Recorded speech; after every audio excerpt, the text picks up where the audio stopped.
안녕하세요. 저는 김명자라고 합니다. 정말 어처구니 없던 제 이야기 좀 들어주세요. 국화꽃 향기가 아니었습니다. 그건 슬픔이 눅눅하게 배어든 냄새였어요. 사흘 내내 꺼지지 않는 향불에 그을리고 수많은 사람들의 한숨에 절어버린 그런 지독한 절망의 냄새였습니다. 검은 액자 속 아들, 도현이는 말갛게 웃고만 있었습니다. 영정 사진을 찍을 때만 해도 앞날이 창창하다 믿었을 제 아들은 이제 사진 속에서 영원히 29으로 남게 되었습니다. 저는 까슬까슬한 상복의 감촉을 느끼며 하염없이 아들의 얼굴만 바라보았습니다. 눈물은 이미 첫날 다 말라버린 줄 알았는데 소금기 하나 남지 않은 멀건 물이 볼을 타고 툭툭 떨어졌습니다. 조문객들의 발길이 끊이지 않았습니다. 다들 제 손을 붙잡고 위로의 말을 건넸지만 그 어떤 말도 귀에 들어오지 않았습니다.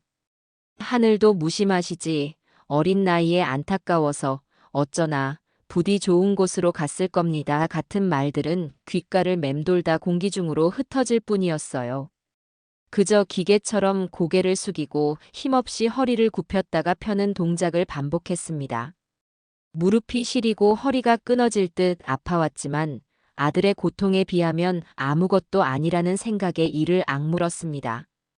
제 옆에는 며느리인 미수가 서 있었습니다.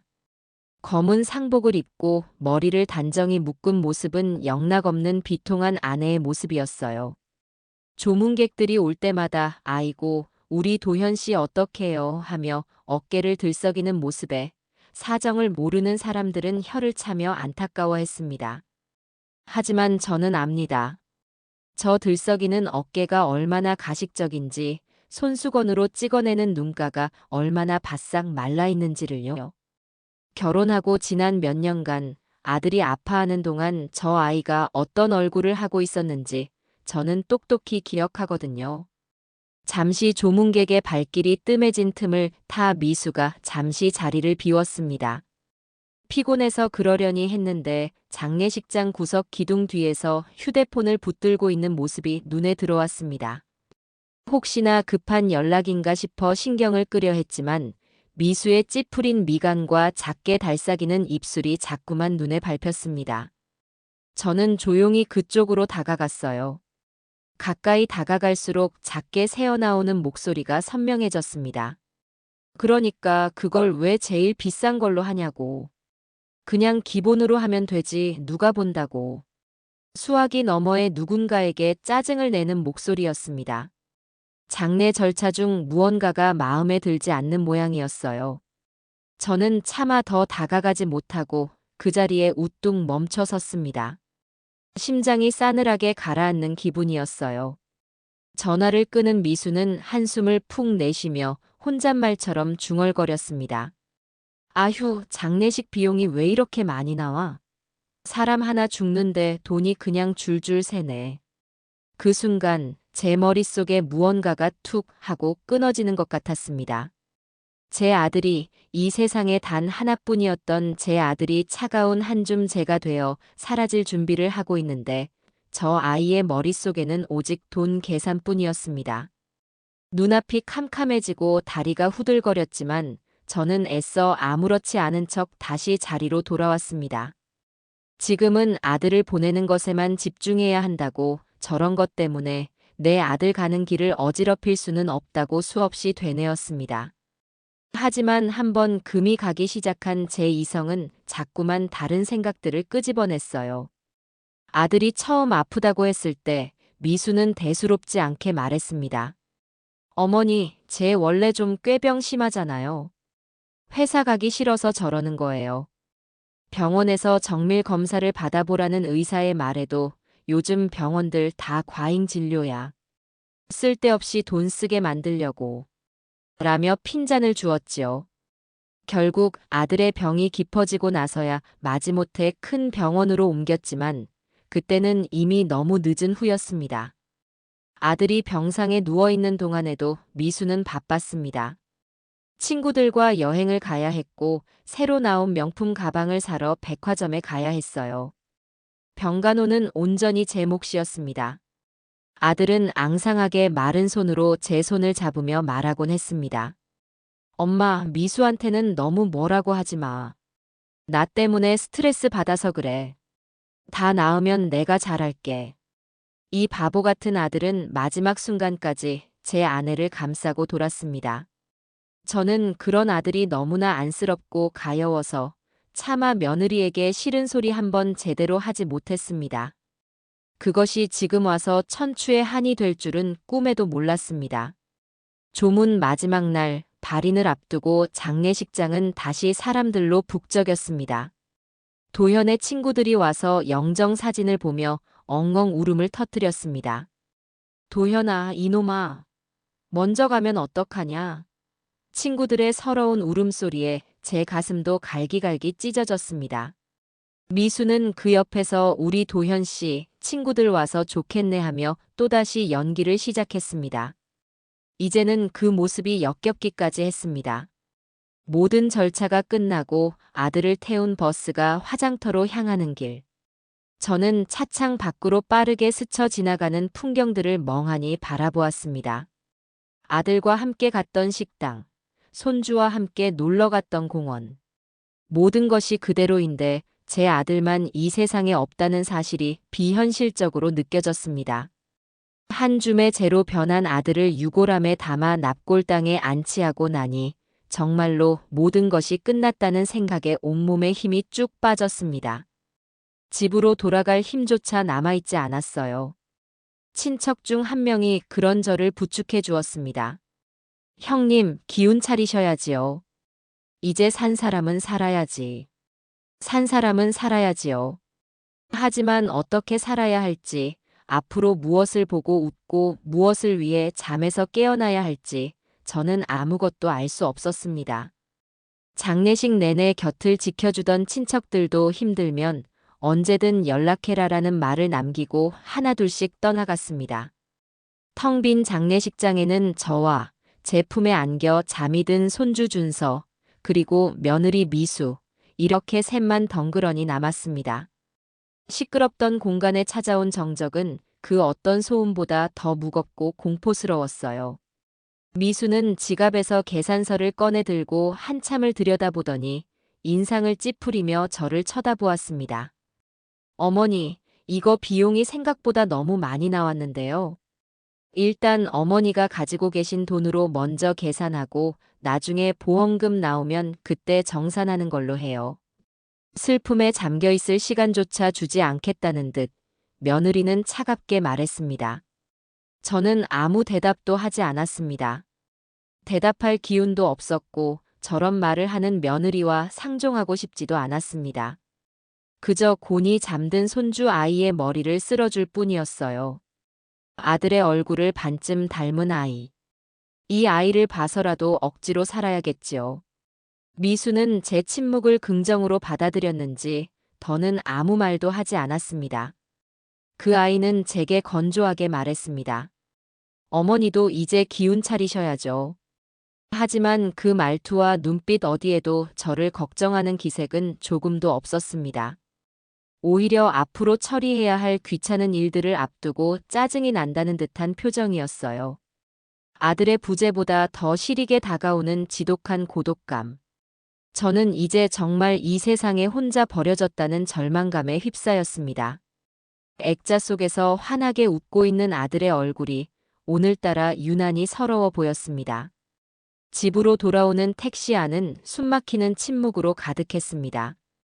장례식장에서 입었던 구겨진 상복에서는 여전히 짙은 향냄새가 배어나왔고 그 냄새는 제 머릿속을 헤집으며 지난 사흘간의 악몽을 끊임없이 상기시켰습니다.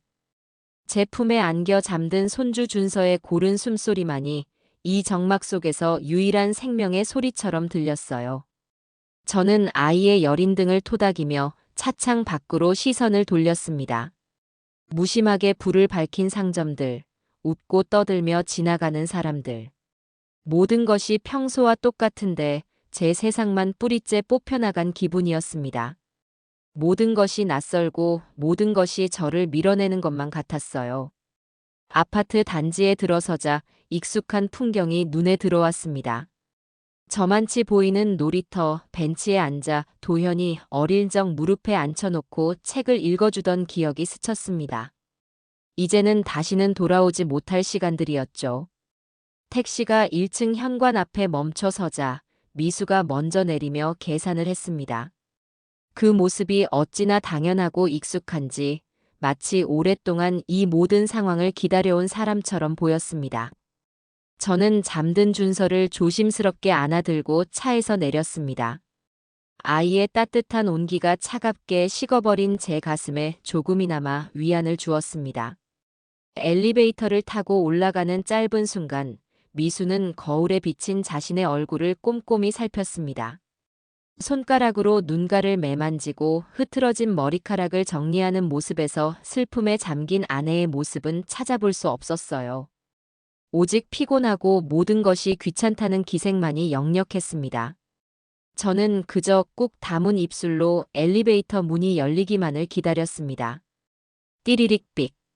도어록이 해제되는 소리와 함께 현관문이 열리자 익숙하지만 이제는 텅 비어버린 공간의 공기가 와락 저를 덮쳤습니다. 아들이 살아있을 때와 똑같은 신발장, 똑같은 거실 풍경. 하지만 그 공간을 채우던 가장 중요한 존재가 사라졌다는 사실이 온몸으로 느껴졌습니다. 다녀왔습니다. 웃으며 들어오던 아들의 목소리가 환청처럼 귓가에 맴도는 듯 했습니다. 저는 현관에 들어서자마자 다리에 힘이 풀려 그 자리에 주저앉을 뻔한 것을 간신히 참아냈습니다. 준서 무거우실 텐데 방에 가서 눕히세요.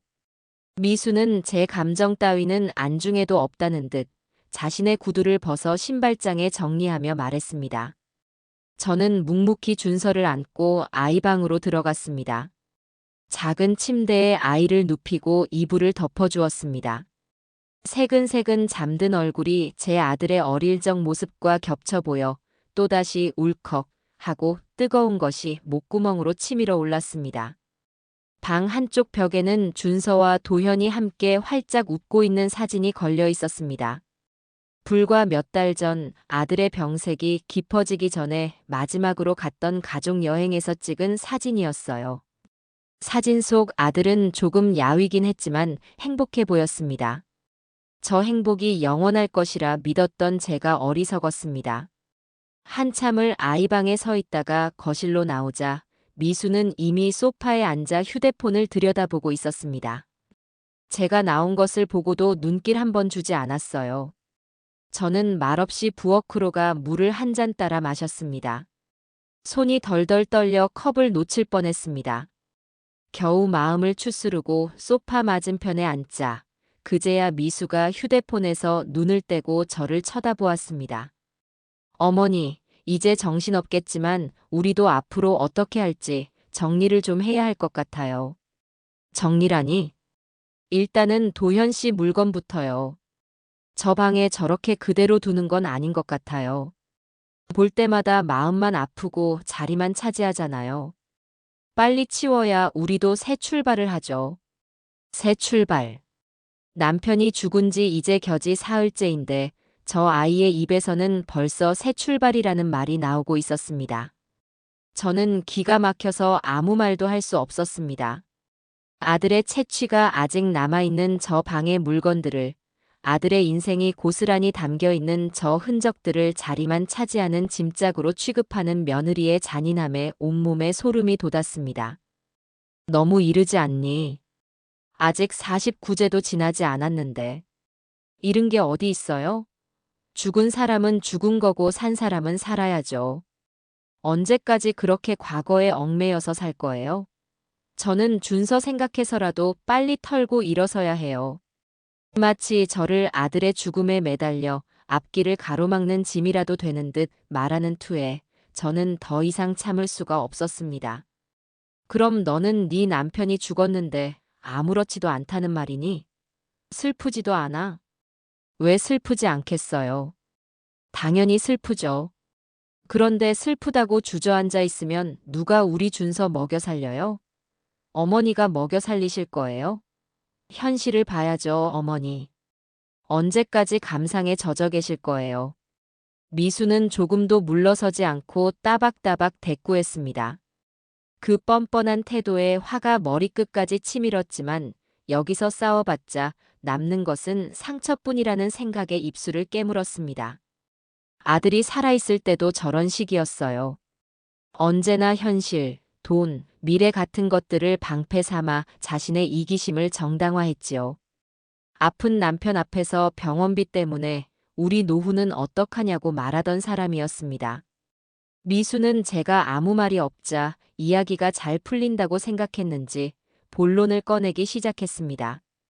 소파 테이블 위로 몸을 기울이며 목소리를 살짝 낮추는 그 모습이 몹시도 계산적으로 보였습니다.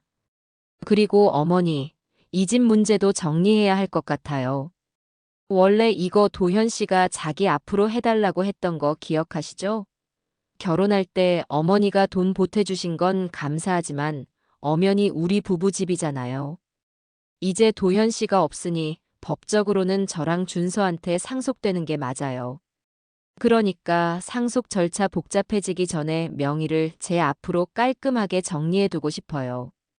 어머니가 도와주셔야 할 서류들이 좀 있을 거예요. 저는 제 귀를 의심했습니다. 남편의 장례를 치르고 온 아내의 입에서 나올 수 있는 말이라고는 도저히 믿기지 않았습니다. 제 아들이 잠들어 있던, 이제는 차갑게 식어버린 그 방을 앞에 두고 저 아이는 오로지 재산 문제에만 혈안이 되어 있었습니다. 제 아들이 평생을 바쳐 일하고 아픈 몸을 이끌면서까지 지키고 싶어 했던 이 가정을 미수는 그저 자신의 소유물로만 여기고 있었습니다. 미수야. 네, 어머니. 너가 정말 사람이니? 제 입에서 나온 말은 분노라기보다 처절한 질문에 가까웠습니다. 그러자 미수의 표정이 싸늘하게 굳었습니다. 언제나 그랬듯 자신의 잘못을 지적당하면 피해자인 척, 상처받은 척 표정을 바꾸는 것이 저 아이의 특기였어요. 어머니, 지금 저한테 너무 심한 말씀 하시는 거 아니에요? 제가 뭘 어쨌다고요? 저는 그냥 앞으로 우리 준서랑 어떻게 살아갈지 막막해서 현실적인 문제를 말씀드리는 거잖아요. 저 혼자 여자 몸으로 애 키우면서 살아가려면 뭐라도 있어야 할 거 아니에요. 제가 틀린 말 했어요? 틀린 말? 그래, 네 말 중에 틀린 말은 하나도 없지. 다 법대로고 다 이치에 맞는 말이겠지. 하지만 어떻게 사람이 남편의 온기가 사라지기도 전에 돈 계산부터 할 수가 있니? 도현이가 이걸 알면 얼마나 가슴 아파하겠니? 결국 저는 참지 못하고 언성을 높이고 말았습니다. 제 목소리가 집안을 쩌렁쩌렁 울렸습니다. 그러자 미수도 기다렸다는 듯이 목소리를 높였습니다. 가슴 아파요? 진짜 가슴 아파해야 할 사람이 누군데요? 평생 병원비 대느라 제대로 된 명품 가방 하나 못 사보고 친구들 해외여행 갈 때 손가락만 빨고 있던 건 저예요. 어머니는 아들 잃은 슬픔 하나뿐이겠지만 저는 남편 잃었죠. 앞으로 평생 혼자 벌어서 애 키워야 하죠. 제 인생은 뭐가 되는데요? 미수는 그동안 쌓아두었던 불만을 폭포수처럼 쏟아냈습니다. 그 말들은 비수가 되어 제 심장에 하나하나 박혔습니다. 제 아들의 고통과 죽음이 저 아이에게는 그저 자신의 인생을 가로막은 장애물에 불과했던 것입니다.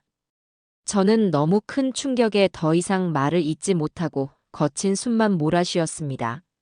세상이 무너지는 것 같았습니다. 제가 아들 하나만 보고 참고 견뎌왔던 모든 세월이 부정당하는 기분이었습니다. 미수는 한바탕 퍼붓고 나니 속이 시원한지 숨을 고르며 마지막 쐐기를 박았습니다. 그리고 도현 씨 사망 보험금도 나올 거예요. 액수가 꽤 될 텐데 그것도 당연히 법적 상속인인 저랑 준서 몫이고요. 그러니까 어머니는 이제 저희 재산에 대해서는 신경 끄셔도 돼요. 어머니 사실 집은 따로 알아보셔야 할 것 같네요. 언제까지고 저희가 모시고 살 수는 없잖아요. 그 말이 제 가슴을 관통했습니다. 저를 이 집에서 내쫓겠다는 마지막 통보였습니다. 아들이 살아있을 때는 어머니, 저희랑 같이 살아요. 제가 잘 모실게요라며 온갖 살가운 말을 하더니 아들이 죽자마자 이렇게 돌변할 수 있다니. 인간의 탈을 쓴 악마가 있다면 저런 모습일까 싶었습니다. 저는 아무런 대꾸도 할 수 없었습니다. 그저 소파에 깊숙이 몸을 묻은 채 텅 빈 허공만 바라볼 뿐이었습니다. 온몸에 피가 역류하는 듯한 분노와 배신감, 그리고 내 아들에 대한 미안함이 뒤섞여 머릿속이 터져나갈 것 같았습니다. 이 집에서 내 아들의 흔적이 가득한 이 공간에서 이렇게 쫓겨나야 한다니. 차라리 아들을 따라가는 게 낫겠다는 생각마저 들었습니다.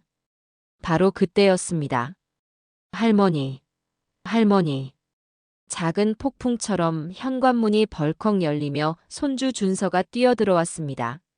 어느새 잠에서 깼는지 밖에서 놀다 온 듯 뺨은 빨갛게 상기되어 있었습니다. 아이는 신발도 벗지 않은 채 거실로 달려와 제 옷자락을 붙잡았습니다. 준서야, 너 또 신발 안 벗고 들어왔지. 엄마가 몇 번을 말해. 미수가 날카롭게 소리쳤지만 준서는 아랑곳하지 않고 저만 바라보며 다급하게 외쳤습니다. 아이의 눈은 무언가 엄청난 것을 본 것처럼 동그랗게 커져 있었고 흥분으로 가득 차 있었습니다. 할머니, 밖에 아빠 왔어. 뭐라고? 진짜야. 아빠가 왔어. 아빠가 문 앞에 서 있어. 아이의 맑고 순수한 목소리가 팽팽한 긴장감이 감돌던 거실의 공기를 갈랐습니다. 그 순간 세상의 모든 소리가 멎는 것 같았습니다. 미수는 너 지금 헛소리 하지 마. 아빠는 하늘나라 가셨어. 라며 아이를 다그쳤지만 제 심장은 아이의 그 한마디에 바닥 끝까지 떨어졌다가 다시 하늘로 솟구치는 것을 반복하고 있었습니다. 아빠가 왔어. 그 불가능한 한마디가 꺼져가던 제 삶의 마지막 불씨를 되살리는 주문처럼 들렸습니다. 준서의 외침은 마치 다른 세상에서 들려온 소리 같았습니다. 아빠가 왔어. 그 몇 글자가 제 뇌리에 박혀 떠나지 않았습니다. 머리로는 말도 안 되는 소리라는 것을 알면서도 심장은 주체할 수 없이 뛰기 시작했습니다. 혹시나, 정말 혹시나 하는 신락 같은 희망. 죽은 내 아들이 엄마를 혼자 두고 가는 것이 너무 마음 아파서 마지막으로 한번 들른 것은 아닐까? 헛것이라도 좋았습니다. 환영이라도 좋았어요. 단 한 번만이라도 아들의 얼굴을 다시 볼 수만 있다면 저는 무엇이든 할 수 있을 것 같았습니다. 애가 뭘 잘못 봤나 보네. 헛것을 봤나 봐. 미수는 코웃음을 치며 준서의 팔을 잡아 끌었습니다. 너 자꾸 이상한 소리 할래? 빨리 들어가서 신발 벗고 손 닦아. 아이는 울먹이며 제게 매달렸습니다. 아니야, 진짜야 할머니. 아빠랑 똑같이 생겼단 말이야. 아이의 절박한 외침에 저는 저도 모르게 자리에서 벌떡 일어났습니다. 다리가 후들거려 금방이라도 쓰러질 것 같았지만 벽을 짚고 간신히 몸을 지탱했습니다. 어머니, 지금 어디 가시게요? 설마 저의 말 믿는 건 아니죠? 미수가 어이없다는 듯 저를 막아섰습니다. 하지만 저는 미수를 밀치고 현관으로 향했습니다. 한 걸음 한 걸음이 천근만근처럼 무거웠습니다. 심장은 금방이라도 터져버릴 듯이 쿵쾅거렸고 숨은 턱까지 차올랐습니다. 제발, 제발 내 아들이기를. 단 한 번만, 마지막으로 한 번만 더 볼 수 있기를. 속으로 수없이 되뇌며 차가운 현관문 손잡이를 잡았습니다. 손이 땀으로 축축했습니다. 어머니, 진짜 왜 이러세요? 문 열지 마세요. 뒤에서 미수가 소리쳤지만 그 소리는 이미 제게 닿지 않았습니다. 저는 심호흡을 한 번 하고 천천히 문을 열었습니다. 삐걱이는 소리와 함께 문이 열리고 복도에 희미한 불빛이 안으로 쏟아져 들어왔습니다. 그리고 그 불빛 아래 한 남자가 서 있었습니다. 이럴 수가. 저는 숨을 들이켰습니다. 그 자리에 서 있는 것은 분명 제 아들 도현이었습니다. 병마에 시달리기 전 가장 건강하고 늠름했던 시절의 제 아들. 늘 입던 단정한 셔츠에 깔끔하게 넘긴 머리, 그리고 저를 바라보는 깊고 따뜻한 눈빛까지. 모든 것이 제 기억 속의 아들과 똑같았습니다. 하지만 무언가 달랐습니다. 병색이 완연했던 아들의 얼굴과 달리 그의 얼굴은 너무나 건강하고 혈색이 좋았습니다. 그뿐만이 아니었어요. 어딘지 모르게 더 단단하고 더 강인한 분위기를 풍기고 있었습니다. 도현아, 제 목소리가 염소처럼 떨려 나왔습니다. 현실감이 느껴지지 않았습니다. 꿈을 꾸고 있는 것 같았어요. 남자는 저를 보며 희미하게 미소를 지었습니다. 그 미소마저 제 아들과 똑같았습니다. 아, 정말로 내 아들이 돌아왔구나. 하늘이 내 기도를 들어주셨구나. 그 생각에 다리에 힘이 쭉 풀렸습니다. 저는 그 자리에 쿵 소리를 내며 주저앉고 말았습니다. 눈앞이 하얘지고 아무 소리도 들리지 않았습니다. 오직 문 밖에 서 있는 아들의 모습만이 제 시야를 가득 채웠습니다. 그때 뒤에서 상황을 지켜보던 미수가 비명을 지르며 달려나왔습니다. 당신 뭐야? 누구야?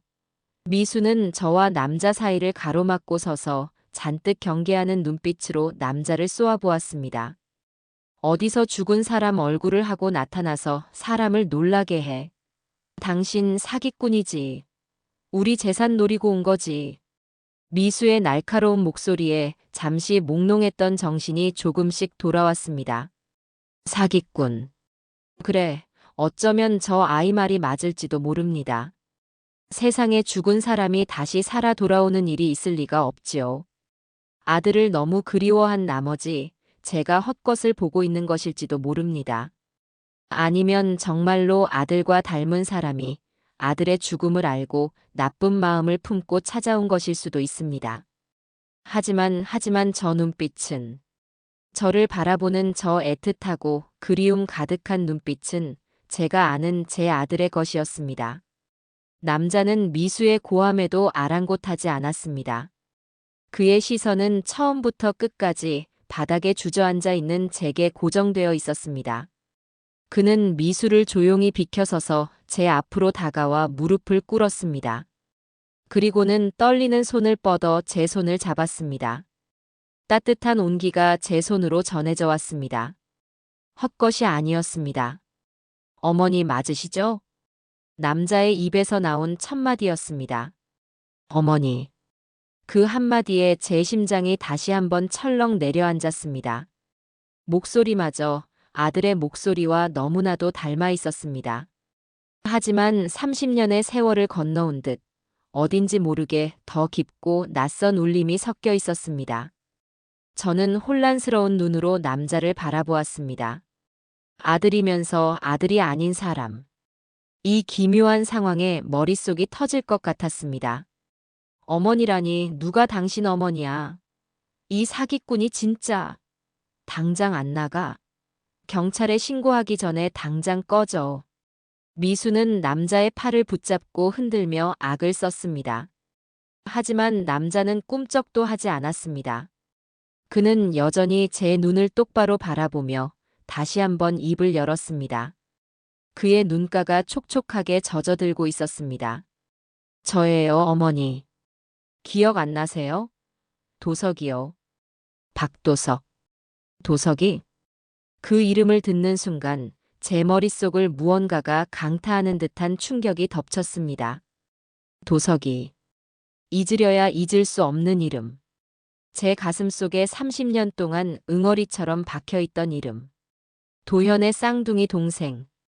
30년 전 복잡한 놀이공원에서 인파에 휩쓸려 제 손을 놓쳐버렸던 제 작은 아들. 저는 믿을 수 없다는 듯 남자의 얼굴을 다시 한번 쳐다보았습니다. 도현과 똑같이 생긴 얼굴, 하지만 어딘지 모르게 낯설게 느껴졌던 그 이유를 이제야 알 것 같았습니다. 도석이니? 정말 우리 도석이 맞아? 제 목소리는 거의 울음에 가까웠습니다. 남자는, 아니, 제 아들 도석이는 고개를 깊이 끄덕였습니다. 그의 눈에서 기어이 눈물 한 방울이 툭 하고 떨어졌습니다. 그 눈물은 30년이라는 기나긴 세월의 무게를 담고 있는 듯 했습니다. 저는 떨리는 손으로 아들의 얼굴을 감쌌습니다. 따뜻하고 생생한 감촉. 꿈이 아니었습니다. 살아있었구나. 우리 아들 살아있었어. 저는 도석을 끌어안고 오열하기 시작했습니다. 30년 동안 가슴속에 묻어두었던 슬픔과 그리움, 죄책감이 한꺼번에 터져나왔습니다. 아들을 잃어버렸다는 죄책감에 평생을 고통 속에서 살았습니다. 그런 제게 하늘이 무너진 바로 이날, 기적처럼 또 다른 아들을 돌려주신 것입니다. 저는 아들의 등을 두드리며 한참을 울고 또 울었습니다. 도석이도 저를 마주 앉고 어깨를 들썩였습니다. 지금 여기서 뭐 하는 거예요? 무슨 심파극이라도 찍어요? 이 기적 같은 재회의 순간을 깨트린 것은 역시나 며느리 미수였습니다. 그녀는 팔짱을 낀 채 여전히 의심 가득한 눈으로 저희를 쳐다보고 있었습니다. 쌍둥이 동생? 웃기지 마. 30년 동안 연락 한 번 없다가 왜 하필 지금 나타나는데? 타이밍이 너무 기가 막히지 않아? 미수의 말은 날카로운 칼날 같았지만 이제 제게는 아무런 상처도 주지 못했습니다. 제 곁에는 아들이 있었으니까요. 살아 돌아온 제 아들, 도석이가 있었으니까요. 저는 눈물을 닦고 자리에서 일어났습니다. 그리고 도석의 손을 굳게 잡았습니다. 이 손을 다시는 놓치지 않을 것이라고 다짐하면서요. 일단 안으로 들어오너라, 아가. 들어와서 얘기하자. 저는 도석을 이끌고 집 안으로 들어서려 했습니다. 하지만 미수가 현관문을 가로막고 길을 비켜주지 않았습니다. 안 돼요. 저 사람 정체도 불분명한데 어떻게 집에 들여요. 저는 절대 못 믿어요. 어머니, 지금 저 사람이 하는 말에 속아 넘어가는 거예요. 저거 분명 어머니 재산이랑 도현 씨 보험금 노리고 접근한 사기꾼이라고요. 미수는 이성을 잃고 소리쳤습니다. 하지만 그 순간 저는 미수의 눈에서 의심이나 경계심이 아닌 다른 감정을 읽었습니다. 그것은 바로 두려움이었습니다. 자신의 계획에 예상치 못한 변수가 나타난 것에 대한 두려움. 자신의 몫이 줄어들지도 모른다는 공포. 저는 그 순간 깨달았습니다. 저 아이는 이제 제게 아무런 위협도 되지 못할 것이라는 사실을요. 저에게는 30년 만에 돌아온 든든한 내 아들이 있으니까요. 저는 미수를 똑바로 쳐다보며 평생 처음으로 단호하고 차가운 목소리로 말했습니다. 비켜라. 내 아들 들어오게. 제 단호한 목소리에 미수는 순간 당황한 듯 했지만 이내 다시 도끼 어린 표정으로 저를 쏘아보았습니다. 어머니, 지금 제정신이세요? 처음 보는 사람을 뭘 믿고 아들이라고 하세요. 저 사람이 사기꾼이면 어쩌려고 그러세요. 그녀는 한 발짝도 물러서지 않고 현관문을 막아선 채 버텼습니다. 자신의 마지막 보루를 지키려는 듯한 필사적인 몸부림이었어요. 그때까지 아무 말 없이 상황을 지켜보던 도석이가 조용히 입을 열었습니다. 그의 목소리는 차분했지만 그 안에는 누구도 거스를 수 없는 단단한 힘이 실려 있었습니다. 나가서 이야기할까요, 어머니? 어머니만 괜찮으시다면 제가 모시고 나가서 조용한 곳에서 말씀드리겠습니다. 도석이는 저를 먼저 배려했습니다. 며느리와의 불필요한 마찰로 제가 더 상처받을까 걱정하는 마음이 고스란히 전해졌습니다. 30년 만에 만났지만 역시 제 아들이었습니다. 속 깊고 다정한 것은 죽은 도현이나 이 아이나 똑 닮아 있었습니다. 아니, 여긴 내 아들 집이다. 네 형이 살던 집이야. 들어와, 아가. 저는 도석의 손을 잡고 거실로 들어섰습니다. 미수는 분하다는 듯 입술을 깨물었지만 더 이상 저를 막지는 못했습니다. 아니, 막을 수 없었을 겁니다. 제 눈빛이 이전과는 다르다는 것을, 이제 더 이상 자신이 하자는 대로 끌려다니는 무기력한 늙은이가 아니라는 것을 그 아이도 직감했을 테니까요. 거실 소파에 마주 앉았지만 어색한 침묵만이 감돌았습니다. 30년이라는 시간은 너무나도 길었습니다.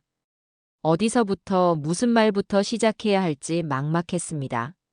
잠든 줄 알았던 준서가 어느새 방에서 나와 눈을 동그랗게 뜨고 도서기를 쳐다보고 있었습니다.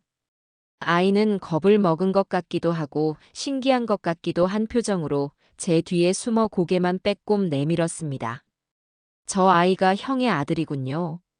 도서기가 준서를 보며 희미하게 미소 지었습니다. 그 모습에 미수가 발끈하며 아이를 자신의 뒤로 잡아 끌었습니다. 누구 마음대로 우리 준서를 봐. 당신 같은 사기꾼한테 보여주기 아까운 애야. 미수의 적대적인 태도에도 도석은 표정 하나 바꾸지 않고 품 안에서 낡은 지갑을 꺼냈습니다. 그리고 그 안에서 조심스럽게 색이 바를 대로 바랜 작은 흑백 사진 한 장을 꺼내 테이블 위에 올려놓았습니다. 이거 기억나세요? 사진 속에는 똑같이 생긴 두 명의 남자아이가 어깨동무를 한 채 환하게 웃고 있었습니다. 짧은 머리에 개구쟁이 같은 얼굴. 누가 도현이고 누가 도석인지 구별하기 어려울 정도였습니다. 사진의 배경은 지금은 사라지고 없는 옛날 어린이 대공원의 코끼리 열차 앞이었습니다. 제 심장이 쿵 하고 내려앉았습니다. 저 사진은 제가 앨범 깊숙한 곳에 소중히 간직하고 있는 사진과 똑같은 것이었습니다. 이걸 너가 어떻게? 미국으로 갈 때 제 주머니 속에 이거 한 장 들어있었다고 하더군요. 양부모님께서 코팅까지 해서 지갑에 넣어주셨어요. 평생 단 하루도 몸에서 떼어놓은 적 없습니다. 언젠가 가족을 찾게 되면 유일한 증거가 될 거라고 믿었으니까요. 도석이는 담담하게 말을 이어갔습니다. 그의 목소리를 따라 제 기억도 30년 전 그날로 거슬러 올라갔습니다. 사람들로 발 디딜 틈 없었던 놀이공원. 잠시 솜사탕을 사기 위해 돌아선 사이 인파에 휩쓸려 사라져버린 작은 아들. 목이 터져라 이름을 부르며 찾아 헤맸지만 아이는 어디에도 없었습니다. 그날 이후 제 시간은 절반이 멈춰버렸습니다. 어떻게 지냈니 그동안? 어떻게? 차마 다음 말을 잊지 못하고 입술만 달싹였습니다. 밥은 잘 먹었는지, 아픈 데는 없었는지, 밤에 무섭지는 않았는지. 30년치의 질문들이 한꺼번에 목구멍까지 차올랐습니다. 도석이는 제 마음을 읽기라도 한 듯 천천히 자신의 이야기를 시작했습니다. 길을 잃고 울고 있던 자신을 경찰이 발견했고 며칠간 부모를 찾았지만 나타나지 않아 결국 보육원으로 가게 되었다고 합니다. 그리고 얼마 지나지 않아 아이가 없던 지금의 양부모님을 만나 미국으로 입양을 가게 되었다는 것이었습니다. 양부모님은 정말 좋은 분들이셨어요. 사랑으로 저를 키워주셨고 부족한 것 없이 자랐습니다. 공부도 열심히 해서 좋은 대학을 나왔고 지금은 작은 IT 회사를 운영하고 있어요. 하지만 단 한순간도 잊은 적 없어요. 제 진짜 어머니와 저랑 똑같이 생긴 형의 얼굴을요. 언젠가는 꼭 다시 만나야 한다고 매일 밤 기도했습니다. 도석이는 성공한 사업가가 되어 몇 년 전부터 본격적으로 한국의 가족을 찾아 나섰다고 합니다. 흥신소를 통해 수소문했지만 30년 전의 기록을 찾는 것은 쉽지 않았습니다. 그러다 얼마 전 기적적으로 형 박도현의 소식을 듣게 되었다고 했습니다. 하지만 그 소식은 형이 위독하다는 비보였습니다. 모든 걸 정리하고 급하게 한국행 비행기에 올랐지만 제가 너무 늦었습니다. 공항에 도착했을 때 형은 이미 세상을 떠난 후였어요. 도석이의 목소리가 가늘게 떨렸습니다. 장례식장을 찾아갔지만 차마 들어갈 용기가 나지 않았다고 합니다. 30년 만의 재회가 형의 장례식장이라는 사실을 감당하기 어려웠고 갑자기 나타나 가족들을 더 혼란스럽게 만들고 싶지 않았다고요. 그래서 장례가 끝날 때까지 밖에서 기다렸다가 마지막으로 어머니 얼굴이라도 보고 가자는 마음에 집 앞까지 찾아왔던 것이었습니다. 도석이의 이야기가 끝나자 거실에는 무거운 침묵이 흘렀습니다. 저는 눈물조차 흘릴 수 없었습니다. 아들의 기구한 운명에 가슴이 미어졌고 30년 만에 만난 아들에게 아무것도 해줄 수 없는 제 자신이 너무나도 원망스러웠습니다. 아주 소설을 쓰네, 소설을 써. 그렇게 눈물 나는 사연이 있으면 진작에 나타났어야지. 왜 하필 우리 도현 씨 죽고 나니까 나타나는데? 타이밍 한번 기가 막히네. 이 감동적인 재회의 순간에도 미수는 찬물을 끼얹는 말을 내뱉었습니다. 그녀는 팔짱을 낀 채 여전히 도석을 사기꾼으로 몰아붙였습니다. 사진 한 장. 요즘 세상에 사진 위조하는 게 얼마나 쉬운 줄 알아? 그리고 그런 이야기는 누구라도 지어낼 수 있는 거 아니야? 나는 당신 말 하나도 못 믿어. 미수야, 그만하거라. 뭘 그만해요, 어머니. 지금 저 사람한테 완전히 속으셨잖아요. 정신 차리세요. 저 사람이 노리는 건 뻔해요.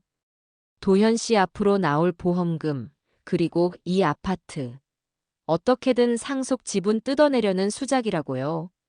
미수의 눈은 돈에 대한 탐욕으로 이글거리고 있었습니다. 도석은 그런 미수를 잠시 바라보더니 이내 고개를 돌려 다시 저를 보며 말했습니다. 돈 때문에 온 것 아닙니다. 저는 돈 필요 없습니다. 제가 평생 벌어도 다 못 쓸 만큼 가지고 있으니까요. 저는 그냥 어머니가 보고 싶어서 왔습니다. 그리고 제 형에게 너무 늦게 와서 미안하다고 말하고 싶어서요. 그 말에 미수는 코웃음을 쳤습니다. 말은 누가 못해. 증명해봐. 당신이 진짜 박도석이라는 걸 증명하라고. 유전자 검사라도 할까? 당신 유전자 검사할 자신 있어? 그녀는 이제 거의 발악에 가까웠습니다. 어떻게든 도석을 쫓아내고 모든 것을 독차지하려는 마지막 발버둥이었지요. 유전자 검사. 그 말에 저는 잠시 흔들렸습니다. 확실하게 해두는 것이 좋을지도 모른다는 생각이 스쳤습니다. 하지만 그때 도석이가 자리에서 일어나 제게로 다가왔습니다. 그리고는 입고 있던 셔츠의 어깨 부분을 살짝 걷어 올렸습니다. 어머니, 이것도 기억나세요? 도석이의 왼쪽 어깨에는 손톱만 한 크기의 희미하지만 분명한 흉터가 남아 있었습니다. 그 흉터를 보는 순간 제 기억의 마지막 조각이 맞춰졌습니다. 그것은 7살 무렵 도현이와 도석이가 집 앞 골목에서 자전거를 타다 함께 넘어지면서 다쳤던 상처였습니다. 둘 다 똑같은 위치에 똑같은 모양의 흉터가 남아서 제가 약을 발라주며 너희는 흉터까지 똑같네라며 웃었던 기억이 생생했습니다. 그것은 저와 제 두 아들만이 아는 세상 그 누구도 알 수 없는 비밀의 증표였습니다. 저는 떨리는 손으로 아들의 흉터를 매만졌습니다. 틀림없었습니다. 제 아들, 도석이가 맞았습니다. 모든 의심과 혼란이 사라지고 30년 만에 아들을 찾았다는 벅찬 기쁨만이 제 가슴을 가득 채웠습니다. 이제 됐니? 제가 눈물 젖은 목소리로 미수를 돌아보며 물었습니다. 미수는 도석의 어깨에 있는 흉터와 제 얼굴을 번갈아 쳐다보며 아무 말도 하지 못했습니다. 그녀의 얼굴은 하얗게 질려 있었습니다. 자신이 믿고 있던 모든 계획이 이 예상치 못한 남자의 등장으로 인해 송두리째 흔들리고 있다는 사실을 깨달은 사람의 얼굴이었습니다. 하지만 그녀는 끝까지 포기하지 않았습니다. 그래도 유전자 검사는 해봐야겠어요. 흉터 하나 가지고 어떻게 믿어요? 세상에 우연이라는 것도 있잖아요. 결과 나오기 전까지는 저 이 사람 절대 가족으로 인정 못해요. 미수는 마지막 자존심처럼 쏘아붙이고는 준서의 손을 끌고 안방으로 쾅 소리를 내며 들어가 버렸습니다. 거실에는 다시 저와 도석 둘만이 남았습니다. 저는 아들의 손을 잡고 하염없이 눈물만 흘렸습니다. 미안하다, 아가. 잃어버려서 미안하고 이제야 만나서 미안하다. 차마 입 밖으로 내지 못한 말들이 눈물이 되어 뺨을 타고 흘러내렸습니다. 도석이는 그런 제 손을 따뜻하게 마주 잡아주었습니다. 30년의 세월을 뛰어넘어 저희 모자는 비로소 다시 하나가 되었습니다. 이제부터는 그 무엇도 우리를 갈라놓을 수 없을 것입니다. 그날 밤, 저는 뜬 눈으로 밤을 새웠습니다. 바로 옆방에 30년 만에 찾은 아들, 도석이가 자고 있다는 사실이 도무지 현실처럼 느껴지지 않았습니다. 거실 소파에 임시로 자리를 마련해 주었지만 아들은 괜찮다며 어머니 곁에 있는 것만으로도 감사하다며 웃어 보였습니다. 그 어른스러운 미소가 죽은 도현과 겹쳐 보여 밤새도록 가슴이 아리고 또 기뻤습니다. 한 아이를 잃은 지독한 슬픔과 또 다른 아이를 찾은 기적 같은 기쁨이 뒤섞여 제 안에서 거대한 소용돌이를 일으키는 듯 했습니다. 저는 소리 죽여 울다가 희미하게 웃다가를 반복하며 꼬박 밤을 지새웠습니다. 다음 날 아침, 집안의 공기는 전날보다 몇 배는 더 차갑고 날카로웠습니다. 안방 문을 열고 나온 미수는 잔뜩 부은 얼굴로 거실 소파에 앉아있는 도석을 벌레 보듯 쳐다보았습니다. 그리고는 보란듯이 제게 쏘아붙였습니다. 어머니, 저 사람 언제까지 저렇게 둘 거예요? 유전자 검사 결과 나오기 전까지는 한 집에 있는 거 불편해서 못 살겠네요. 아가, 도석이는 도현이 동생이야. 그렇게 말하는 거 아니다.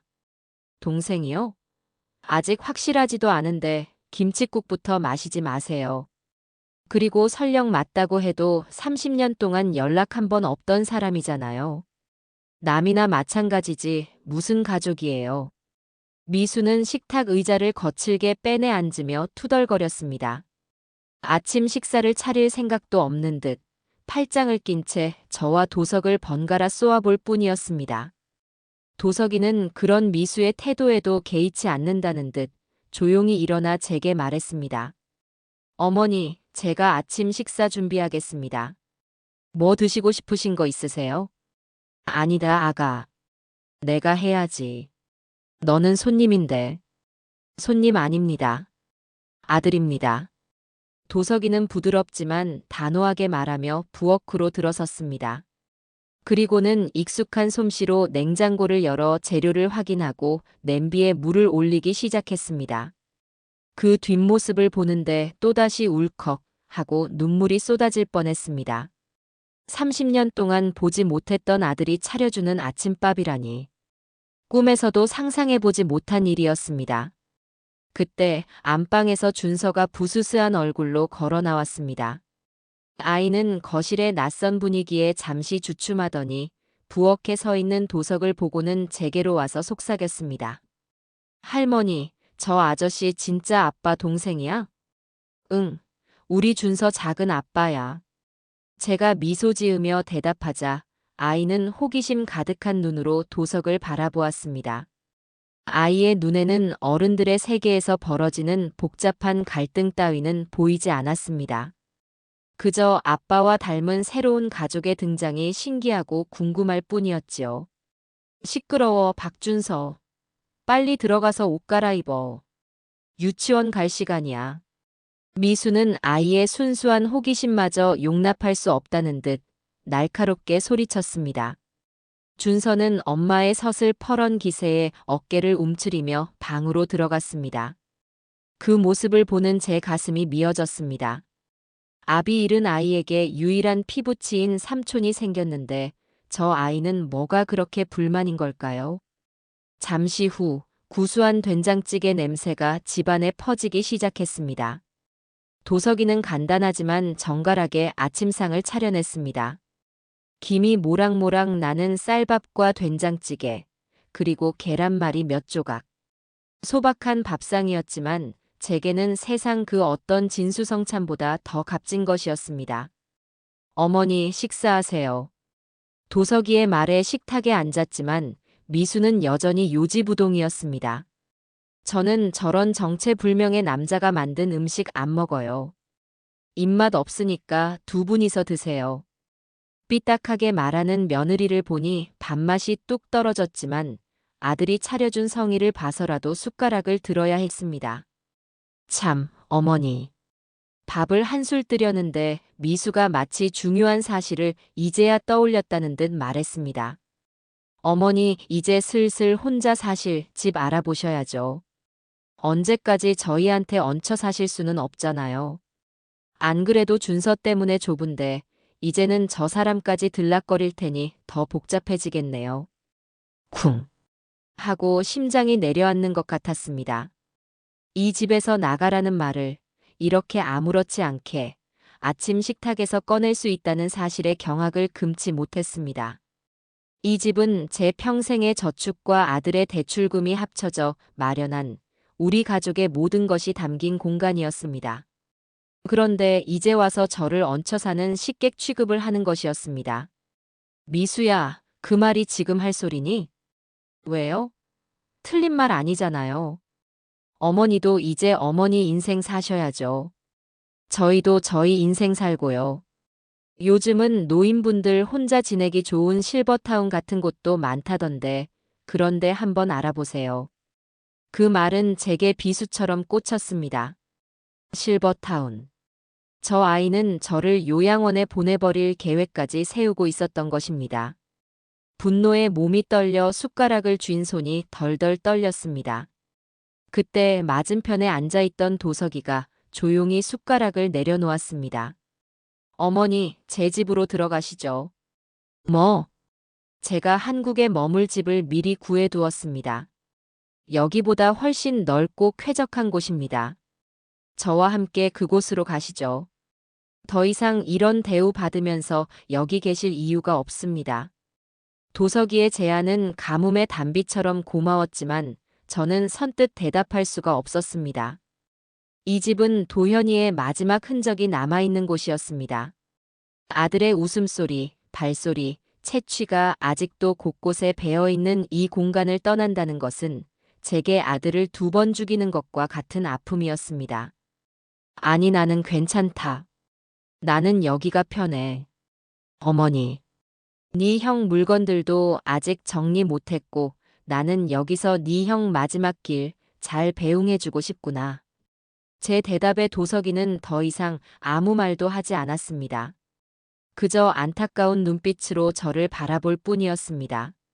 제 고집을 꺾을 수 없다는 것을, 그리고 그 고집이 어디에서 비롯되었는지 너무나도 잘 알기 때문이었을 겁니다. 잘 생각했네요, 어머니. 계속 여기 계시겠다니 다행이에요. 그럼 도현 씨 물건 정리나 좀 도와주세요. 유품 정리 업체 부르려니까 그것도 다 돈이더라고요. 어머니가 직접 하시면 돈도 아끼고 좋잖아요. 안 그래요? 미수는 제 결정을 비웃기라도 하듯 싸늘하게 말하며 자리에서 일어나 출근 준비를 위해 방으로 들어가 버렸습니다. 며느리의 성화에 떠밀려 저는 결국 아들의 방문을 열어야만 했습니다. 며칠 비웠을 뿐인데도 방 안의 공기는 싸늘하게 가라앉아 있었습니다. 창가에 놓인 책상, 벽에 걸린 옷가지들, 침대 위에 아무렇게나 놓인 책 한 권까지. 모든 것이 아들이 살아있을 때와 똑같았습니다. 마치 금방이라도 문을 열고 엄마 나왔어 하고 들어올 것만 같아 저는 한참을 문지방에 서서 움직일 수가 없었습니다. 제가 도와드리겠습니다, 어머니. 어느새 다가온 도석이가 제 어깨를 가만히 감싸주었습니다. 아들의 따뜻한 손길에 저는 겨우 용기를 내어 방 안으로 들어섰습니다. 옷장을 열자 아들이 즐겨 입던 셔츠와 외투들이 나란히 걸려 있었습니다. 코를 대어보니 희미하게 아들의 채취가 남아있는 듯 했습니다. 저는 옷가지들을 하나씩 꺼내 상자에 담기 시작했습니다. 손이 덜덜 떨리고 눈앞이 흐려져 몇 번이나 일을 멈춰야 했습니다. 책상 서랍을 열자 아들의 낡은 필기구와 다이어리, 그리고 이런저런 잡동사니들이 나왔습니다. 그 속에서 빛바랜 편지 한 통을 발견했습니다. 군대에 있을 때 제게 보냈던 편지였습니다. 세상에서 가장 사랑하는 우리 엄마에게 라고 시작하는 글씨를 보니 또다시 눈물이 쏟아졌습니다. 한참을 그렇게 아들의 흔적과 마주하며 울고 웃기를 반복하던 중이었습니다. 침대 밑 구석진 곳을 정리하다가 손끝에 딱딱한 것이 걸렸습니다. 먼지를 털어내고 조심스럽게 꺼내보니 그것은 꽤 묵직한 나무 상자였습니다. 화려한 장식은 없었지만 단단한 재질로 만들어져 오랫동안 소중히 간직해온 물건이라는 것을 한눈에 알 수 있었습니다. 하지만 상자는 낡은 자물쇠로 단단히 잠겨 있었습니다. 이게 뭘까? 저는 상자를 이리저리 흔들어 보았지만 안에서 달그락거리는 소리만 날 뿐 열리지는 않았습니다. 도현이가 이런 것을 가지고 있었다는 사실을 저는 전혀 모르고 있었습니다. 분명 아내가 될 미수에게도 보여주지 않은 아들만의 비밀이 담긴 상자일 거라는 생각이 들었습니다. 어머니, 이리 주십시오. 도석이가 상자를 받아들고 잠시 살펴보더니 서재에서 공구함을 가져왔습니다. 그리고는 작은 망치와 드라이버를 이용해 조심스럽게 자물쇠를 부수기 시작했습니다. 탕, 탕 몇 번의 둔탁한 소리가 울리고 딸깍 하는 소리와 함께 낡은 자물쇠가 힘없이 떨어져 나갔습니다. 저는 떨리는 손으로 상자의 뚜껑을 열었습니다. 끽 하는 소리와 함께 뚜껑이 열리자 가장 먼저 눈에 들어온 것은 여러 개의 은행 통장이었습니다. 그리고 그 아래에는 두툼한 일기장 한 권과 노란 편지 봉투에 담긴 편지 한 통이 들어 있었습니다. 편지 봉투 위에는 사랑하는 어머니께 라고 적혀 있었습니다. 아들의 필체였습니다. 저는 홀린 듯이 편지를 집어들었습니다. 손이 너무 떨려 봉투를 제대로 뜯을 수조차 없었습니다. 도석이가 그런 저를 대신해 조심스럽게 봉투를 열어 편지를 꺼내 주었습니다. 빼곡하게 들어찬 아들의 글씨가 눈에 들어오는 순간 제 세상은 다시 한번 무너져 내렸습니다. 어머니, 죄송해요.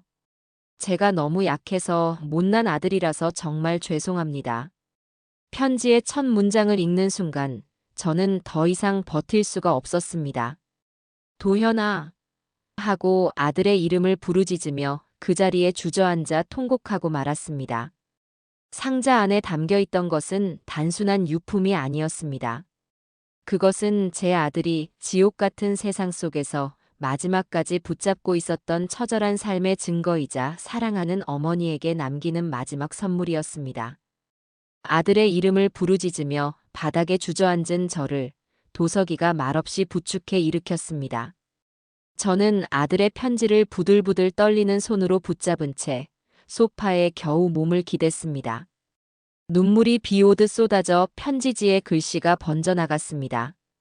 한 글자 한 글자 읽어 내려가는 것이 마치 칼날 위를 걷는 것처럼 고통스러웠습니다.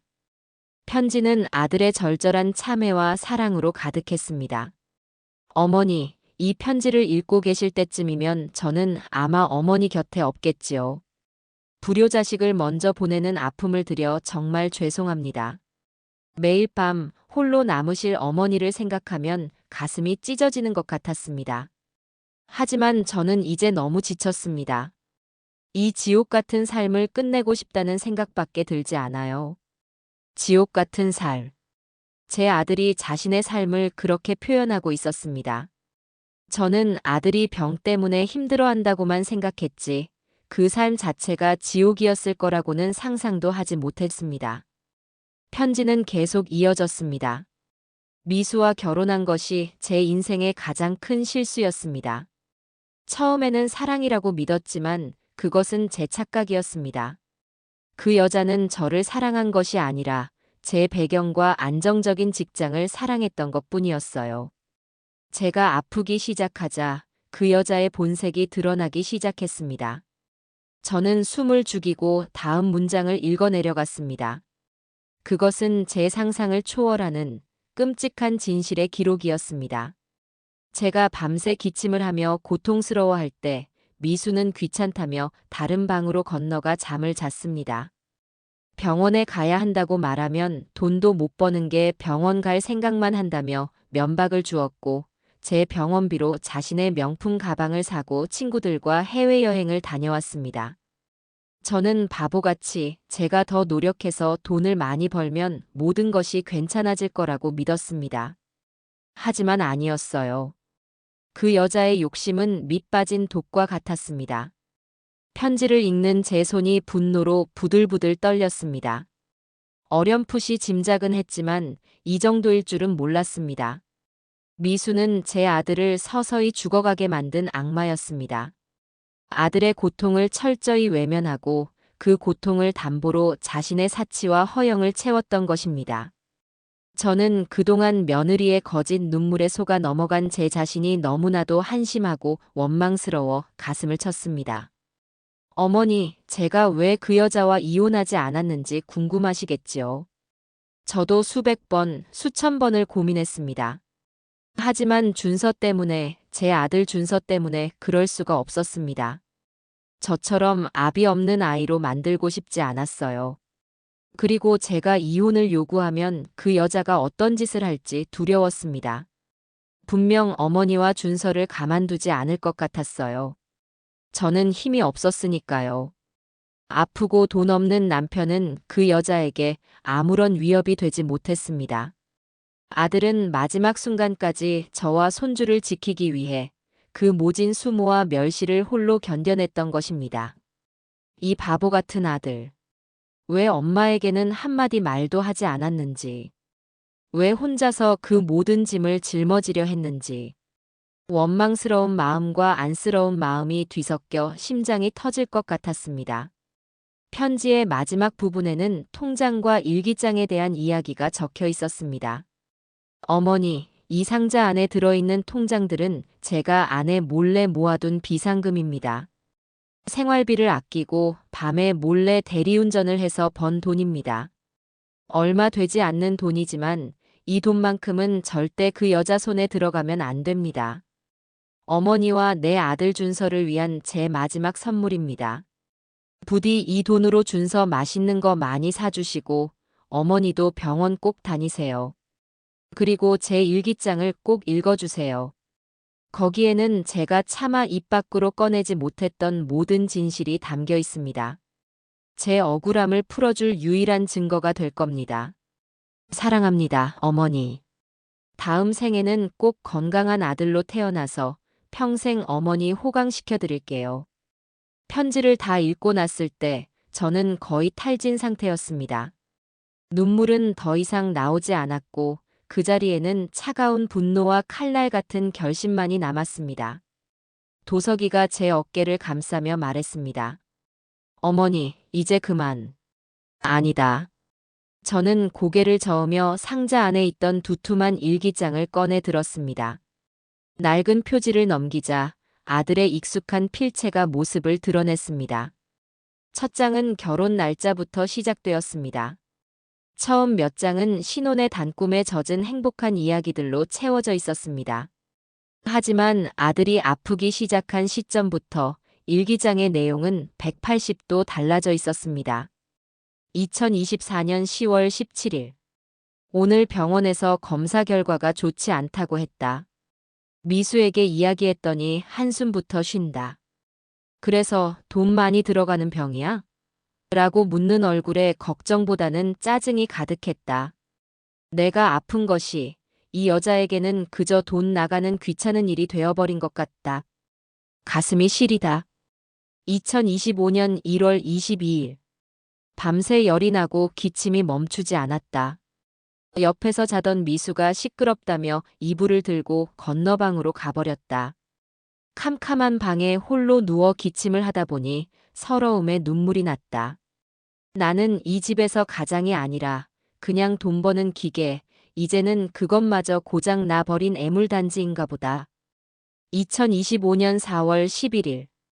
병원비가 부족해서 미수에게 돈 이야기를 꺼냈다. 그녀는 기다렸다는 듯이 소리를 질렀다. 너는 돈 얘밖에 할 줄 아는 게 없어. 네 병원비 때문에 내가 얼마나 스트레스 받는지 알아? 내 친구들은 남편들이 명품백 사주고 해외여행 보내주는데 나는 이게 뭐야? 그녀가 어제 백화점에서 새로 산 가방이 떠올랐다. 내 병원비보다 비싼 가방이었다. 일기장은 한 페이지, 한 페이지가 피눈물 나는 기록이었습니다. 미수의 폭언과 무시, 가스라이팅으로 인해 아들의 자존감이 어떻게 무너져 내렸는지 그 고통스러운 과정이 고스란히 담겨 있었습니다. 심지어 아들이 고통으로 잠 못 이루는 밤, 미수가 친구들과 클럽에서 찍은 사진을 SNS에 올린 것을 보고 절망하는 내용도 있었습니다. 이런 짐승만도 못한. 옆에서 함께 일기장을 읽던 도석이의 입에서 낮은 욕설이 터져 나왔습니다. 그의 주먹은 분노로 하얗게 변해 있었습니다. 저 역시 마찬가지였습니다. 슬픔은 이미 분노로 변한 지 오래였습니다. 이것은 단순히 부부 사이의 문제가 아니었습니다. 명백한 학대이자 살인 행위나 다름없었습니다. 일기장의 마지막 부분에는 함께 들어있던 통장들에 대한 기록이 있었습니다. 아들은 미수가 잠든 새벽 몰래 일어나 대리운전을 했습니다. 아픈 몸을 이끌고 밤거리를 헤매며 몇만 원의 돈을 벌었고 그 돈을 차곡차곡 모아 여러 개의 통장에 나누어 입금했습니다. 혹시라도 미수에게 들킬까봐 일부러 여러 은행에 소액으로 나누어 관리했던 것입니다. 2025년 6월 28일. 오늘도 대리운전을 했다. 기침이 심해져서 손님에게 핀잔을 들었다. 서러웠지만 꾹 참았다. 이 돈은 내 마지막 희망이다. 혹시 내가 잘못되더라도 우리 엄마와 준서가 이 돈으로 잠시나마 버틸 수 있기를. 그 여자에게는 단 10원도 넘겨줄 수 없다. 이건 내 피와 눈물이니까. 일기장의 마지막 장은 며칠 전에 쓰인 것이었습니다. 거의 힘이 없는 글씨로 이렇게 적혀 있었습니다. 엄마, 미안해. 나 이제 더는 못 버틸 것 같아. 사랑해. 이것이 제 아들이 세상에 남긴 마지막 말이었습니다. 저는 일기장을 덮고 눈을 감았습니다. 눈물을 닦았습니다. 그리고 다시 눈을 떴을 때 제 눈에는 더 이상 슬픔이 남아있지 않았습니다. 오직 차가운 분노와 복수심만이 이글거리고 있었습니다. 제 아들을 이렇게 만든 그 여자에게 똑같이 지옥을 선물해 주리라. 내 아들이 겪었던 고통의 10,000분의 1이라도 되돌려 주리라. 어머니. 도석이가 걱정스러운 눈빛으로 저를 불렀습니다. 어머니, 더 이상 당하고만 계시면 안 됩니다. 형의 마지막을 이렇게 억울하게 둘 수는 없어요. 제가 전부 되돌려 놓겠습니다. 형의 명예도 어머니의 권리도 제가 다 찾아드리겠습니다. 저는 말없이 고개를 끄덕였습니다. 이제 더 이상 약한 엄마가 아니었습니다. 저는 제 아들의 마지막 유언을 지키기 위해 싸워야 하는 전사였습니다. 그래. 그렇게 하자, 아들아. 네 형이 하늘에서라도 편히 눈 감을 수 있도록. 우리가 그렇게 만들어주자. 제 목소리는 저 자신도 놀랄 만큼 차갑고 단단했습니다. 그 순간 현관문이 열리며 미수가 퇴근하고 돌아왔습니다. 그녀는 거실 테이블 위에 놓인 낡은 상자와 일기장, 통장들을 보고는 표정이 굳었습니다. 이게 다 뭐예요? 어머니, 남의 물건 함부로 뒤지는 거 아니에요. 남의 물건? 이건 내 아들 물건이다. 그러니까요. 죽은 도현 씨 물건은 이제 법적 상속인인 제 물건이기도 하죠. 어디 봐요. 무슨 비자금이라도 숨겨놨나. 미수는 아무렇지 않게 통장 뭉치로 손을 뻗었습니다. 그 순간 도석이가 번개처럼 손을 뻗어 미수의 손목을 낚아챘습니다. 손대지 마. 도석이의 눈빛은 얼음장처럼 차가웠습니다. 미수는 그의 기세에 눌려 잠시 주춤했지만 이내 손을 뿌리치며 악을 썼습니다. 지금 뭐 하는 짓이야? 당신이 뭔데 남의 집 재산에 손을 대, 대. 이거 안 나? 이건 형이 어머니와 조카를 위해 남긴 돈이다. 당신이 손댈 수 있는 돈이 아니야. 웃기지 마. 부부 재산은 공동명의야. 법적으로 따져볼까? 미수의 뻔뻔한 태도에 저는 자리에서 일어났습니다. 그리고는 일기장을 집어들고 미수의 눈앞에 펼쳐 보였습니다. 그래. 법적으로 따져보자꾸나. 여기 내 아들이 피눈물로 쓴 모든 기록이 다 있으니. 한번 읽어보겠니? 네가 내 아들에게 무슨 짓을 했는지 똑똑히 한번 읽어보란 말이다. 일기장 속 자신의 만행이 적힌 페이지를 본 미수의 얼굴이 하얗게 질려갔습니다. 그녀의 눈동자가 겁에 질려 파르르 떨리기 시작했습니다. 이제 시작이었습니다. 길고 긴 복수의 서막이 비로소 올랐습니다. 미수는 자신의 만행이 적힌 일기장을 보고는 잠시 말을 잃었지만 이내 언제 그랬냐는 듯 다시 도끼를 품고 소리쳤습니다. 이게 뭐 어쨌다는 거예요? 죽은 사람이 쓴 일기 쪼가리가 무슨 증거가 된다고. 이건 그냥 도현 씨가 병 때문에 예민해져서 혼자 소설 쓴 거잖아요. 저는 떳떳해요. 그녀는 애써 태연한 척했지만 파르르 떨리는 목소리는 그녀의 불안감을 감추지 못했습니다. 자신의 거짓말이 아들의 진실 앞에서 얼마나 초라한지 스스로도 알고 있었을 겁니다. 하지만 그녀는 결코 자신의 잘못을 인정할 여자가 아니었습니다. 오히려 적반하장으로 나왔습니다. 그리고 당신, 뭔데 남의 집 가정사에 끼어들어? 당신이 진짜 박도석이라는 증거도 없잖아. 유전자 검사 결과 나오기 전까지는 아는 척하지 말고 당장 이 집에서 나가.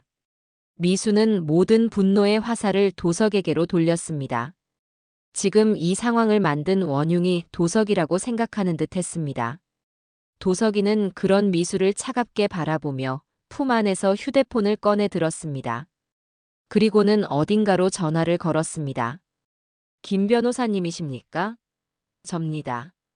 네, 지금 바로 의뢰드리고 싶습니다.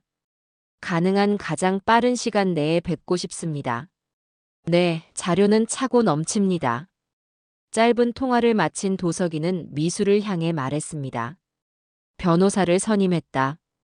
이제부터 당신과 나는 법으로 이야기하게 될 거야. 그의 목소리에는 한치의 망설임도 없었습니다. 다음 날, 저는 도석이와 함께 서울 시내의 한 대형 로펌을 찾아갔습니다. 태어나서 처음 와보는 변호사 사무실은 높고 낯설게만 느껴졌습니다. 모든 것이 위압적으로 다가와 저도 모르게 주눅이 들었지만 옆에서 제 손을 꼭 잡아주는 도석이 덕분에 용기를 낼 수 있었습니다. 상담실에서 만난 김 변호사는 젊지만 매우 차분하고 지적인 인상이었습니다.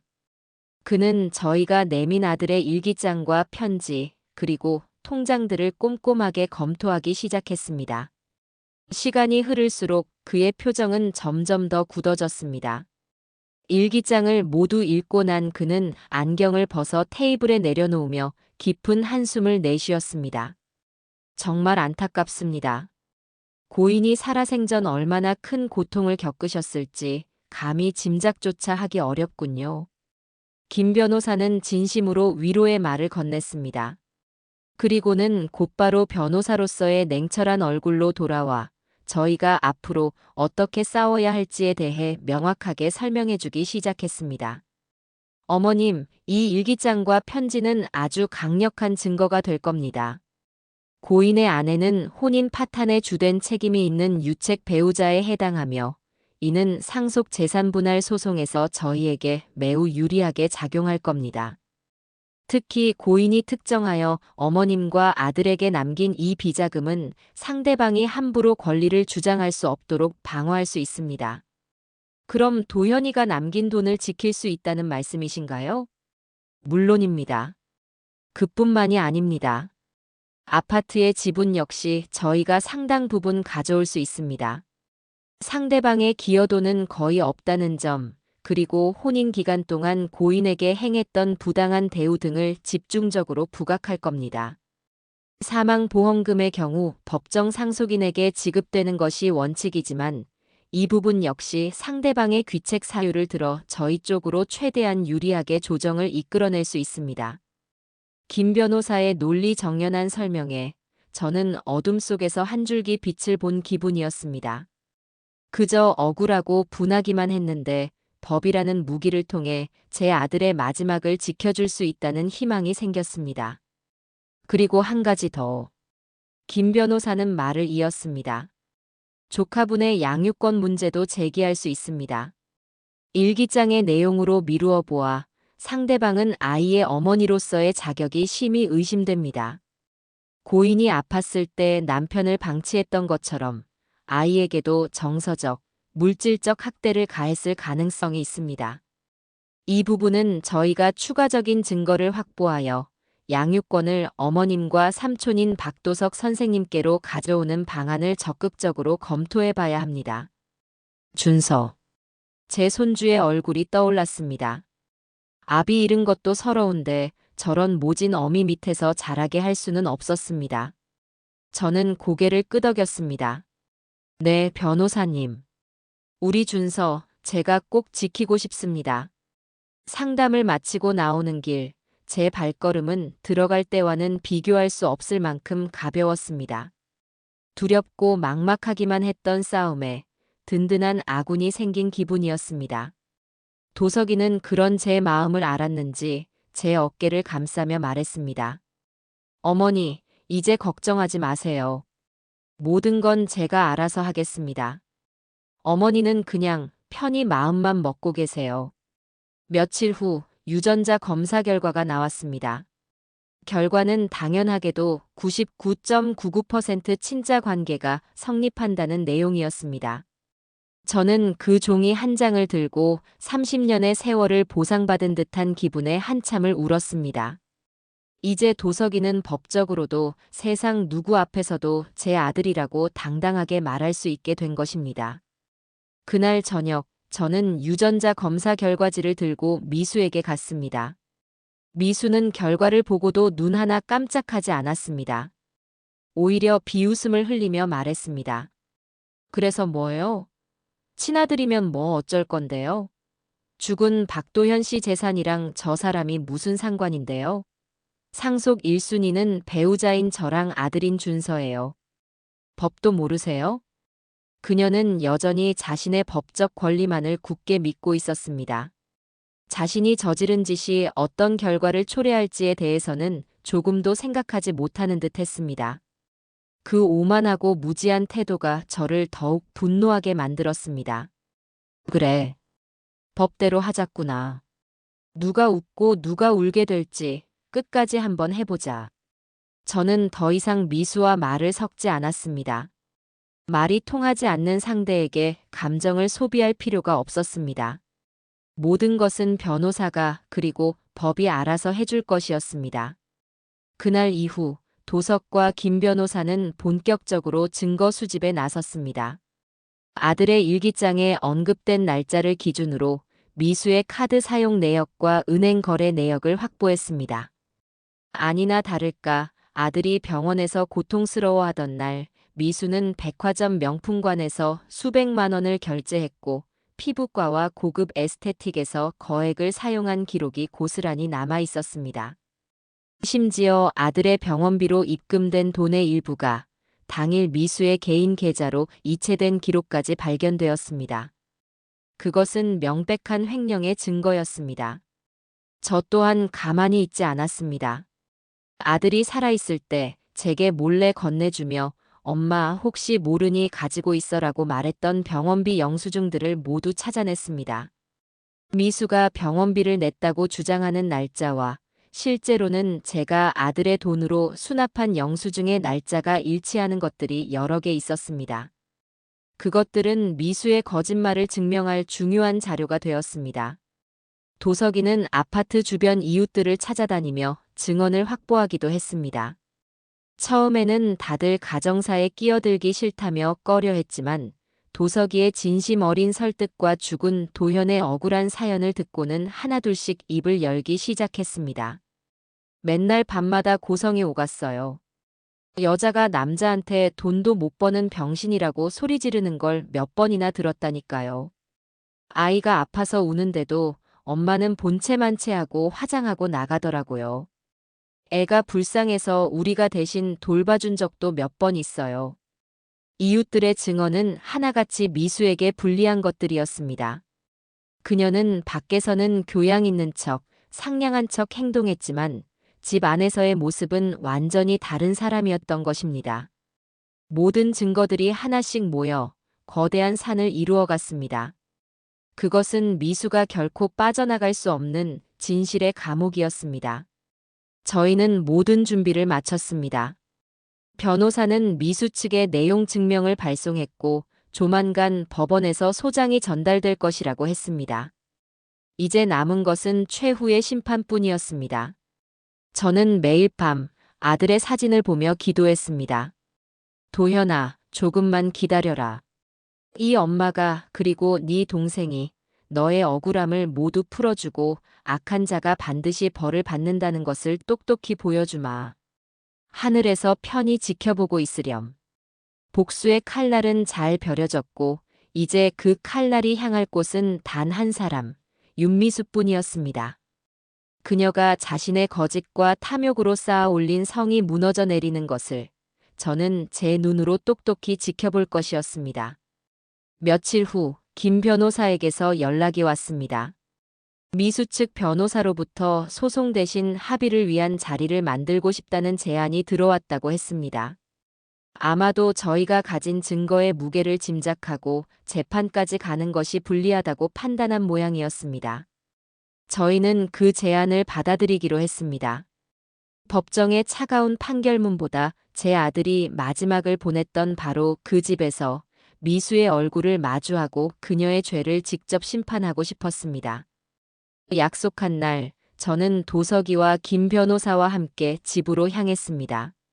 현관문을 열고 들어서자 거실에는 미수와 처음 보는 중년의 남자 변호사가 앉아 있었습니다. 미수는 애써 태어난 척 꼿꼿이 앉아 있었지만 초조하게 다리를 떠는 모습까지는 감추지 못했습니다. 그녀의 변호사는 의례적인 미소를 지으며 저희에게 자리를 권했습니다.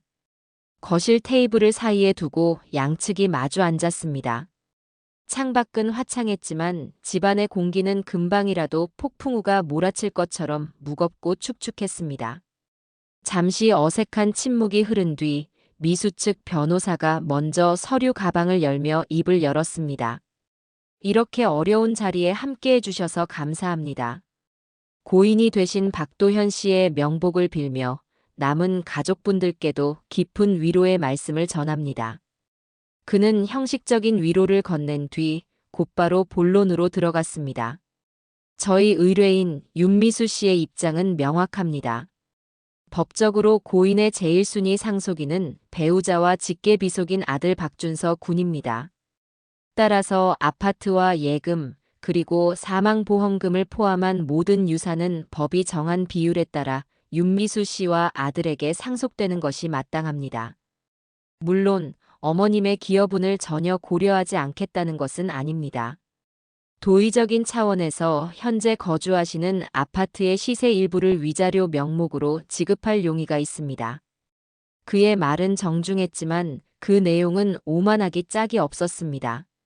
저희가 가진 증거는 모두 무시한 채 오로지 법 조항만을 내세워 모든 것을 차지하겠다는 선전포고나 다름없었습니다. 미수는 자신의 변호사가 말을 하는 동안 마치 승리자라도 된 것처럼 입가에 희미한 미소를 띄우고 있었습니다. 미수 측 변호사의 말이 끝나자 김 변호사가 조용히 입을 열었습니다.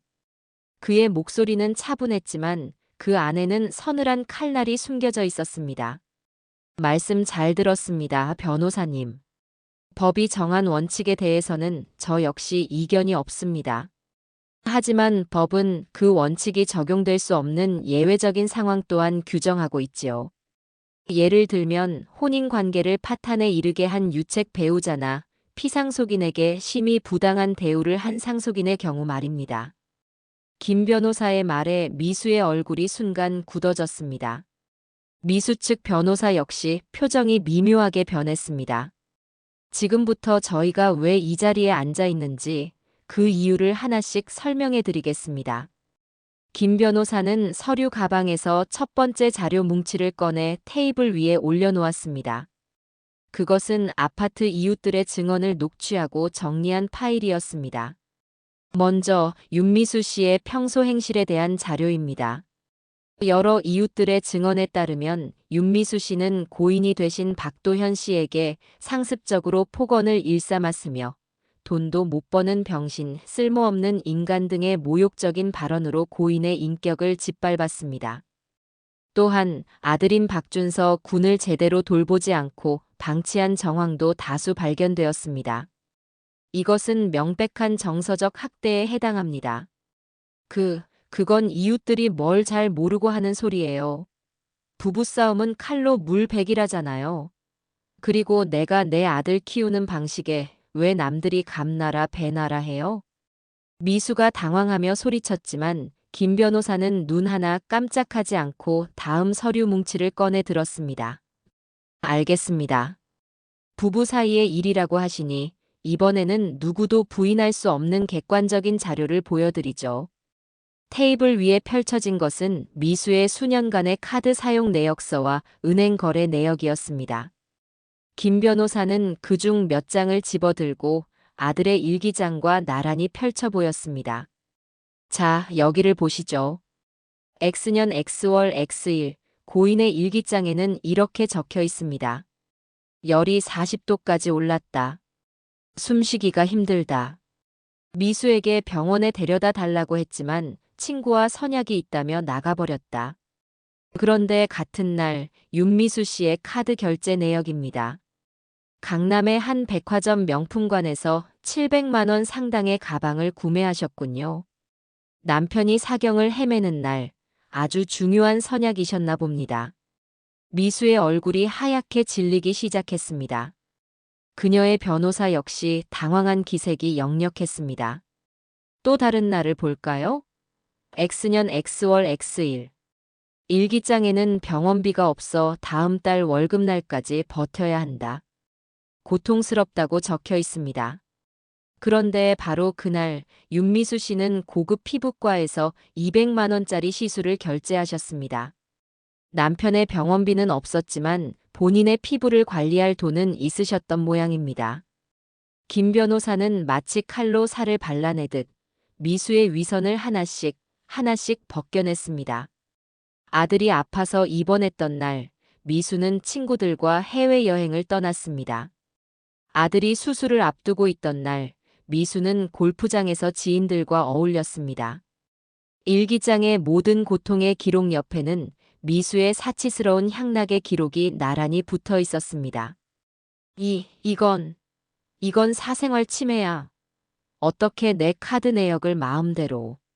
적법한 절차를 통해 법원에 증거 보전 신청을 하여 확보한 자료입니다. 윤미수 씨. 김 변호사는 미수의 발악을 차갑게 잘라냈습니다. 그리고는 마지막 결정타를 날렸습니다. 아들의 병원비 계좌에서 미수의 개인 계좌로 돈이 이체된 내역이 담긴 서류였습니다. 그리고 이것은 고인의 치료를 위해 가족과 친지들이 보내주신 돈의 일부가 당일 윤미수 씨의 개인 계좌로 이체된 기록입니다. 횡령 및 사기 혐의까지 적용될 수 있는 명백한 범죄 행위입니다. 변호사님. 김 변호사는 미수가 아닌 그녀의 변호사를 똑바로 쳐다보며 말했습니다. 미수 측 변호사는 이마에 흐르는 식은땀을 닦으며 차마 고개를 들지 못했습니다. 자신이 변호해야 할 의뢰인이 인간의 도리를 저버린 파렴치한이라는 사실을 깨달았을 테니까요. 모든 것이 끝났다고 생각했을 때 저는 자리에서 일어났습니다.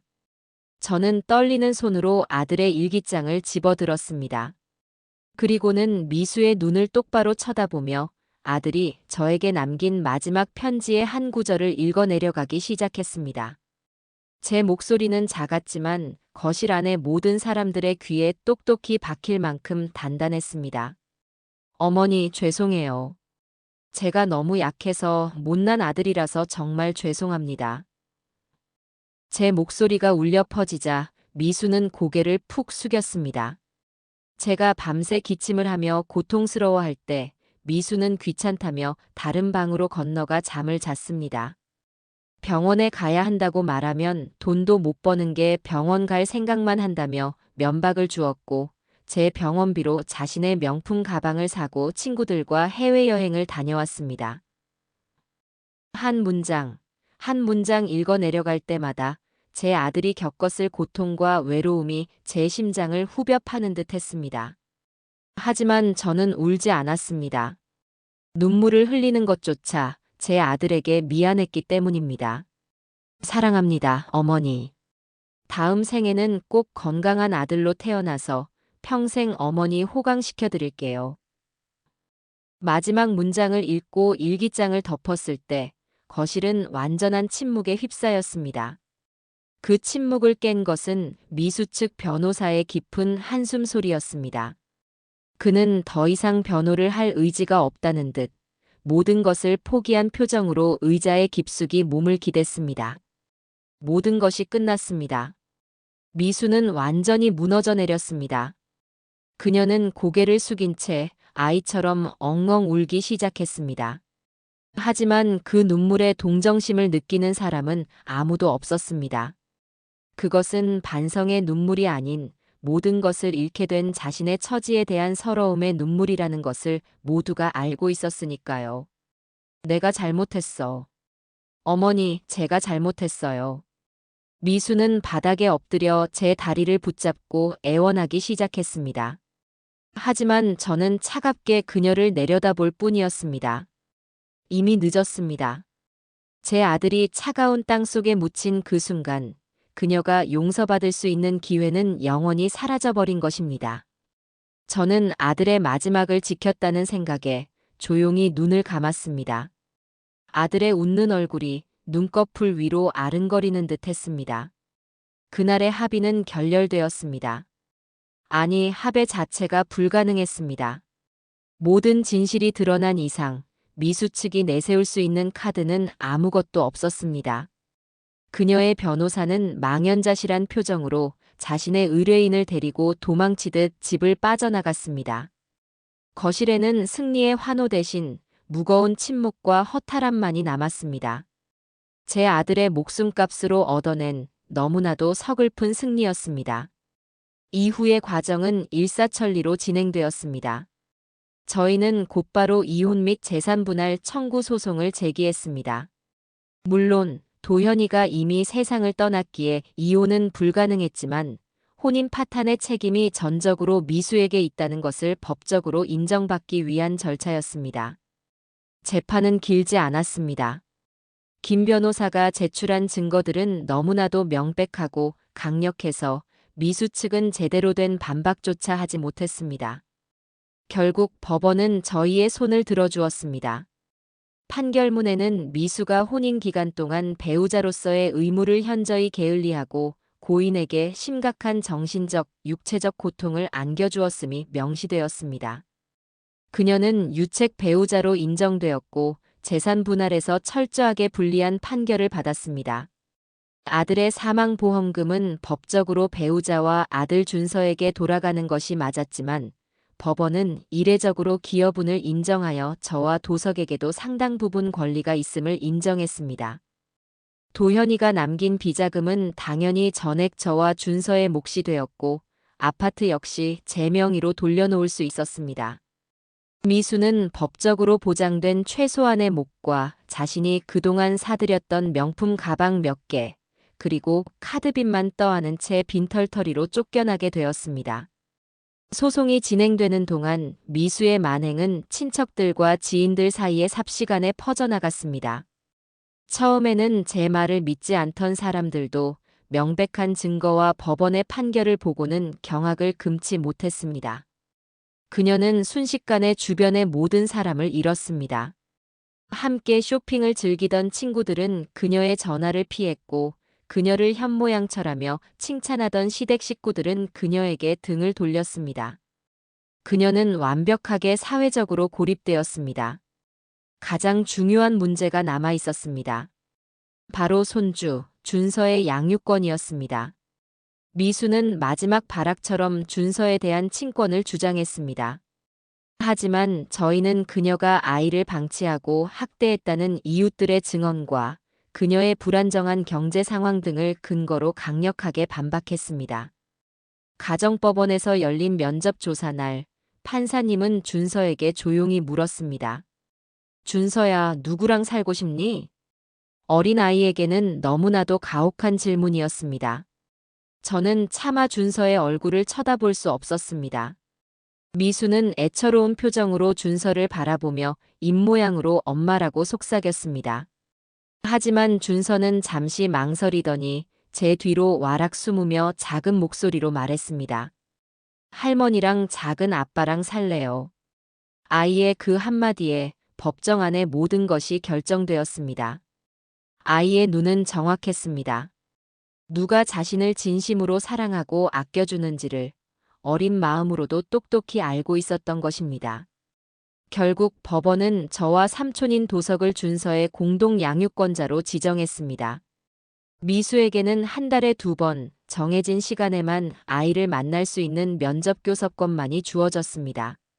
모든 법적 절차가 끝나고 저는 도석이가 미리 마련해둔 새 집으로 이사를 했습니다. 도현이의 흔적이 가득한 그 아파트는 처분하기로 했습니다. 그곳에 더 머무는 것은 저와 준서 모두에게 아픈 기억만을 되새기게 할 뿐이었습니다. 이삿짐을 정리하던 날, 저는 마지막으로 도현이의 방에 들어가 보았습니다. 그리고 아들의 영정 사진을 끌어안고 한참을 울었습니다. 도현아, 이제 다 끝났다. 엄마가 다 해결했다. 이제 편히 쉬어라, 내 아들. 새 집에서의 생활은 꿈만 같았습니다. 따스한 햇살이 가득 들어오는 넓은 거실, 준서가 마음껏 뛰어놀 수 있는 작은 정원. 도석이는 저와 준서를 위해 모든 것을 세심하게 배려해 주었습니다. 저희 세 사람은 진짜 가족이 되어갔습니다.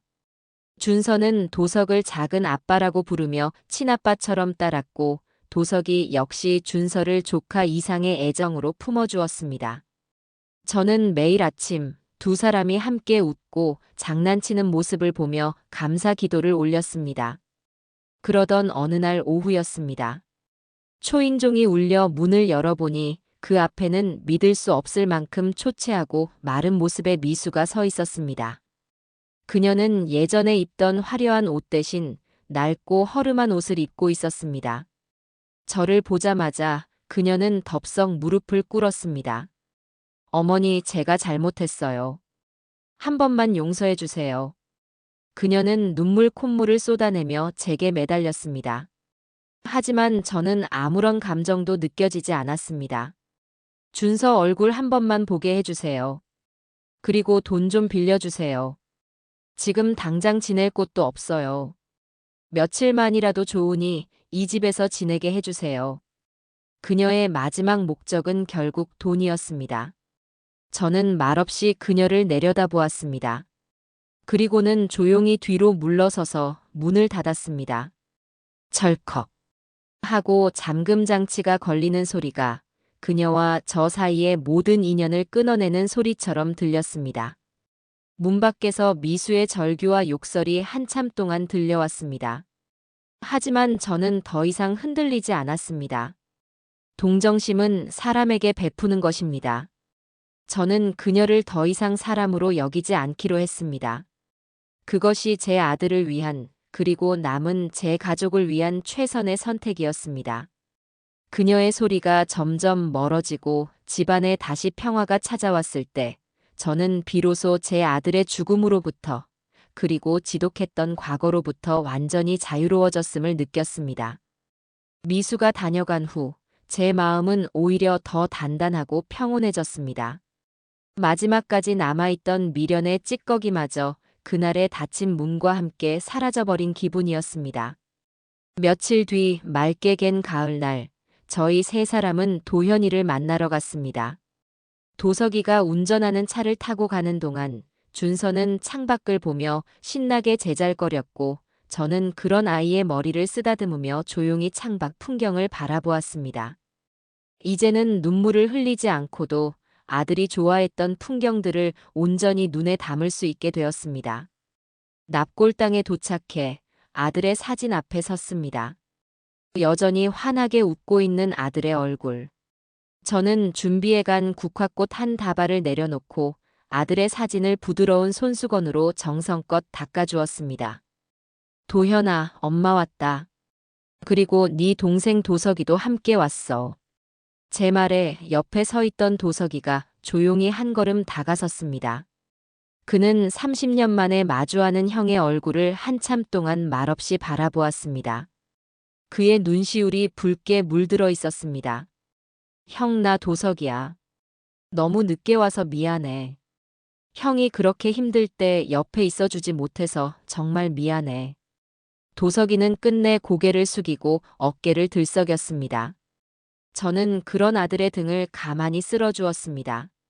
30년의 세월을 뛰어넘은 형제의 만남은 그렇게 눈물과 회한 속에서 이루어졌습니다. 한참을 울던 도석이는 이내 눈물을 닦고 다시 형의 사진을 보며 약속하듯 말했습니다. 이제 걱정하지 마, 형. 어머니랑 준서는 내가 목숨 걸고 지킬게. 형이 못다 한 효도, 그리고 형이 못다 이룬 아빠의 사랑까지 내가 다 채워줄게. 그러니까 하늘에서는 아무 걱정 말고 부디 편안하게 쉬어. 그 모습을 지켜보던 준서가 제게 와서 물었습니다. 할머니, 큰 아빠는 이제 안 아파? 아이의 순수한 질문에 저는 미소 지으며 대답했습니다. 응. 우리 준서 아빠는 이제 하나도 안 아프고 세상에서 제일 좋은 곳에서 우리를 지켜보고 계실 거야. 준서는 고개를 끄덕이더니 작은 손을 모으고 아빠의 사진에 인사를 했습니다. 아빠, 나 잘 지내고 있어. 할머니랑 작은 아빠랑 행복해. 그날 저희는 한참을 그곳에 머물렀습니다. 아들에게 그동안 있었던 일들을 모두 이야기해 주었습니다. 못된 사람은 벌을 받았고 남은 사람들은 이제 행복하게 살아갈 것이라고. 그러니 이제는 정말로 모든 짐을 내려놓고 평안하기를 바란다고 수없이 속삭였습니다. 납골당을 나서는 제 발걸음은 그 어느 때보다 가볍고 평화로웠습니다. 새 집에서의 시간은 강물처럼 잔잔하고 따뜻하게 흘러갔습니다. 저는 아침에 일어나 도석이와 준서가 먹을 밥을 짓고 함께 식사를 하고 준서를 유치원에 데려다주는 소소한 일상 속에서 살아있음의 행복을 느꼈습니다. 도석이는 바쁜 회사 일에도 불구하고 언제나 저녁은 집으로 돌아와 저희와 함께 했습니다. 저녁 식탁에는 늘 웃음소리가 끊이지 않았습니다. 어느 주말 오후였습니다. 도석이는 거실에서 준서와 함께 장난감 로봇을 조립하고 있었습니다. 두 사람은 머리를 맞대고 설명서를 들여다보며 뭐가 그리 즐거운지 연신 웃음을 터뜨렸습니다. 작은 아빠, 여기가 아니잖아. 바보야. 준서의 핀잔에 도석이는 아이고 우리 조카님 똑똑하시네. 라며 과장되게 감탄하며 아이를 간지럽혔습니다. 거실은 온통 두 사람의 행복한 웃음소리로 가득 찼습니다. 저는 부엌에서 과일을 깎다가 그 모습을 가만히 바라보았습니다. 거실 한쪽 벽난로 위에는 나란히 놓인 두 개의 액자가 있었습니다. 하나는 환하게 웃고 있는 도현의 사진이었고 다른 하나는 저희 세 사람이 새로 이사와서 찍은 가족 사진이었습니다. 사진 속 도현이가 마치 거실에서 뛰노는 동생과 아들을 보며 흐뭇하게 미소 짓고 있는 것만 같았습니다. 저는 문득 이것이 하늘이 제게 내려준 기적의 또 다른 모습이 아닐까 생각했습니다. 하늘은 제게서 사랑하는 아들 하나를 데려가는 아픔을 주셨지만 그 슬픔에 주저앉지 않도록 또 다른 아들 하나를 기적처럼 돌려주셨습니다.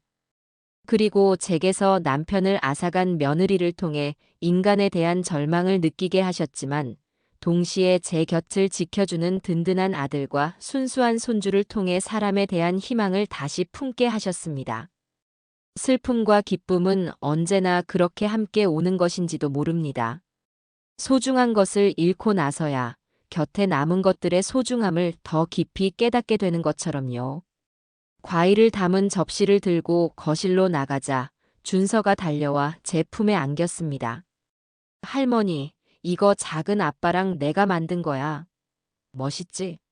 아이는 자랑스럽게 완성된 로봇을 들어 보였습니다. 저는 아이를 꼭 끌어안았습니다. 우와, 우리 준서랑 작은 아빠가 만들어서 그런지 세상에서 제일 멋진 로봇이네. 제 칭찬에 도석이도 아이처럼 환하게 웃었습니다. 그 웃음 속에서 저는 죽은 아들 도현의 모습을 보았습니다. 제 두 아들은 그렇게 서로의 모습 속에서 그리고 제 기억 속에서 영원히 함께 살아있을 것입니다. 저는 이제 더 이상 약한 할머니, 슬픔에 잠긴 어머니가 아닙니다. 저는 세상에서 가장 소중한 보물들을 지키기 위해 그 누구보다 강한 할머니이자 어머니로 살아갈 겁니다. 제게 남은 인생은 슬픔을 곱씹는 시간이 아니라 제게 주어진 이 기적 같은 행복을 마음껏 누리고 감사하는 시간이 될 것입니다. 거실 창으로 쏟아져 들어오는 따스한 저녁 햇살이 우리의 새로운 시작을 축복해 주는 것만 같습니다.